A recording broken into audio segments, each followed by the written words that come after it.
So, good afternoon po ma'am, or kung anong araw nyo man to, or anong oras nyo po tinignan itong video na to. Ako po si Kirk Andre H. Sagid from E411. Pagpasensya nyo na po yung mga background noise, which is yung aso. Tahol ng tahol. Pati po yung electric fan. So, ito po yung bagay na napili ko sa pag-representa ng kultura ng aking pamayanan. So, bakit gitara? Simula pa nung bata po ako. Itong gitara na po na to, nasa amin na po ito. And then, hindi ko pa po siya hinawakan before mag-grade 7. So, grade 7, hinawakan ko po siya. And then, tinry ko magtugtog ng mga kung ano-ano. And then, over time po,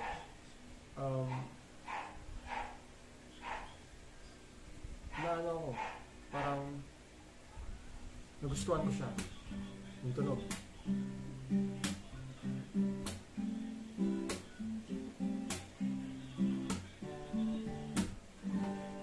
Nagustuhan ko yung tunog, nagustuhan ko yung paggitara. Naging hobby ko siya.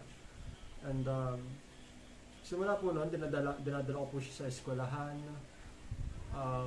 Hindi na po nakawala yung gitara pag makakasama kaibigan. Nagja-jamming po kami sa bahay ng mga klase ko, dito sa eskwelahan. And then one time nga po, nagparin kami ng parang studio na mayroong mga instrumento. And then, yun po, mga high school po yun, before mag-COVID. Added po kami sa music.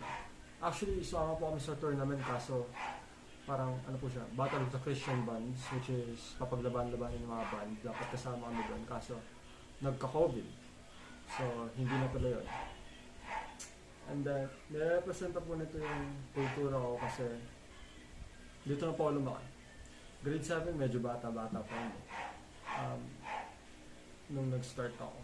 Naririnig ko na po siya, nakakapanood ako ng mga nagtutugtog, marami na akong pinapakinggan ng music.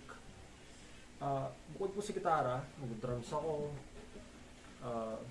ukulele, konting piano. Pinili ko po ito kasi nandito na po ito nung simula ng bata pa ako. Tinuruan ako nila mama mag-gitara, yung mga first chords ko na G, yung mga ganyan. And then, sa mga susunod na yun, ako na lang nagtuturo sa sarili ko.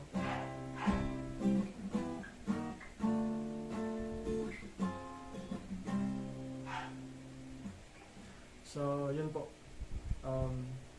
Hindi lang po gitara yung sinasabi ko. Musika na rin po. Nahubog na rin po sa musika ng high school, pati hanggang kolehiyo. And then, recently nga po, nagdadala yung klase ko ng gitara din niya. And then, tumambay po kami sa Kubo. And then, nagtugtugan po kami doon. Nag-request. Nagpapaturo din po ako sa mga mas magagaling pa sa akin. And overall po, mas ano lang po siya. Mas malalim lang po yung roots talaga ng gitara and music sa akin. Ginagamit ko po kasi itong pang chill, pag nagpapahinga ako, pang patanggal stress, may kinagawa sa music, sinasabayan ko sila, nag-aaral ako ng mga kanta,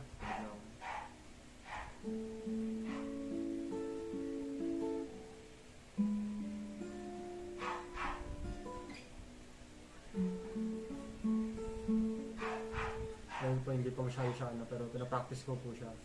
Pero naging libangan ko na po ito. Ito na po yung tumatak sa kultura ko bilang isang tao, isang estudyante, isang Lasalliano, pati po sa mga nakapalibot po sa akin. Music na po talaga. So, yun po yung dahilan kung bakit ko po pinili yung gitara.